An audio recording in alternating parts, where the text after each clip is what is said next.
The power grid has been dead for 19 hours. Cell towers collapsed after the last voltage surge burned their backups into silence.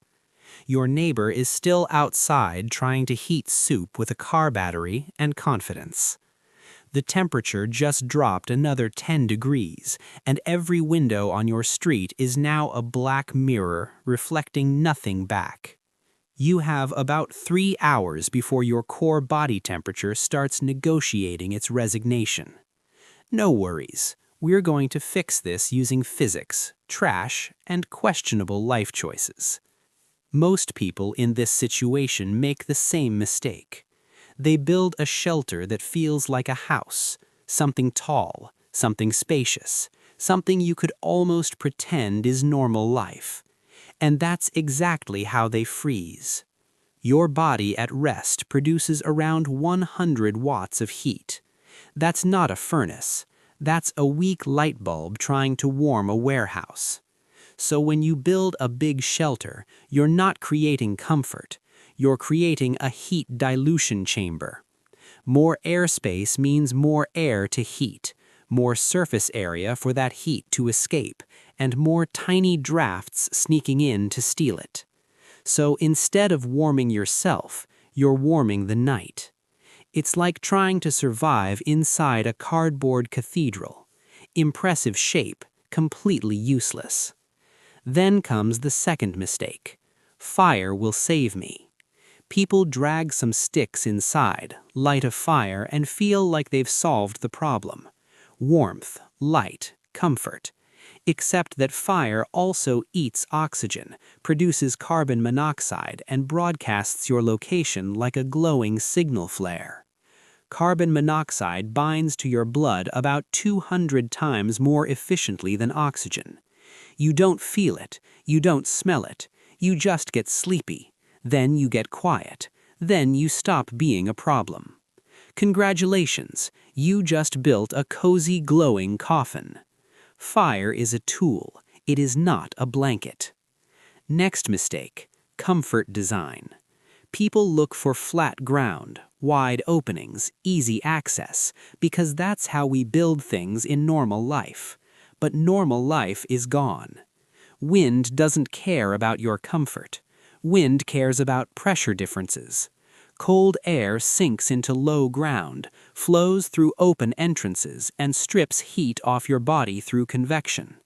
That nice wide doorway you left, that's not an entrance. That's a wind-powered refrigerator vent. Even a light breeze can double your heat loss. Your body responds by shivering, burning calories, burning water, draining energy you don't have. You don't just get cold, you get weak, then you get slow, then you stop fixing problems. Then there's insulation, or more accurately, the lack of it. People throw a thin layer of leaves or branches on top of their shelter and call it done.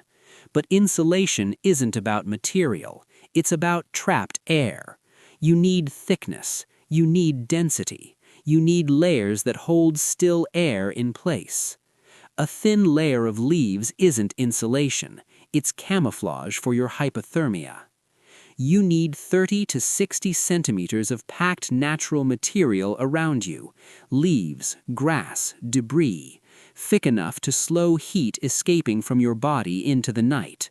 Without that, your heat just leaks out faster than you can produce it. And then people forget the ground. The ground is not neutral.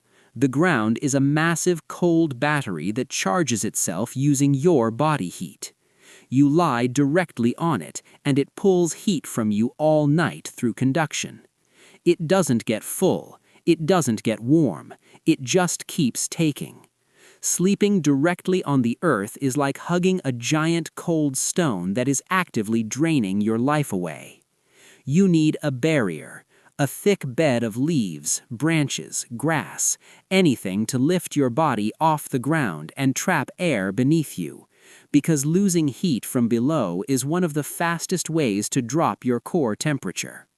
Now let's talk shape. Most people build vertical walls and high roofs because that's what a house looks like. But hot air rises, So in a tall shelter, all the heat your body produces collects above your head and escapes out through gaps. You built a chimney without the fire. In the cold, you don't build a house, you build a heat trap. Low ceiling, small interior space, walls that wrap close around your body, a tiny entrance that you can block or crawl through. You want your shelter just big enough to fit you, your insulation, and your terrible decisions. But weather isn't your only problem. People are. In a collapse, anything that looks organized, comfortable, or useful becomes a point of interest. So your shelter shouldn't look like a home. It should look like something already looted, already abandoned, already not worth checking. Scatter debris outside, break symmetry, make it look messy and pointless. You can even hang a loose piece of junk on a string so it rattles slightly in the wind, just enough to suggest someone or something already disturbed it. Your shelter shouldn't say someone lives here. It should say nothing here worth the risk. Because human psychology in survival is simple. If something looks uncertain, noisy, or already claimed, most people move on. So what does the correct shelter actually look like?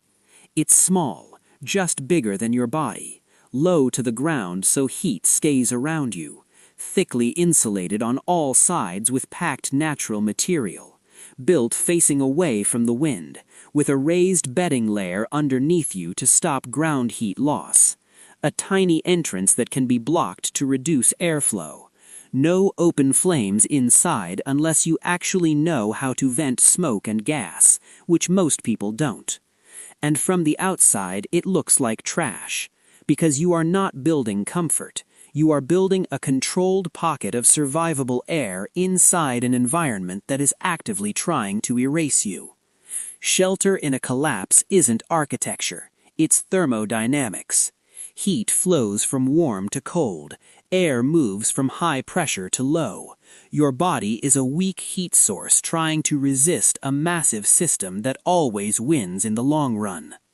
Every wrong decision you make increases heat loss, energy drain, visibility, and risk.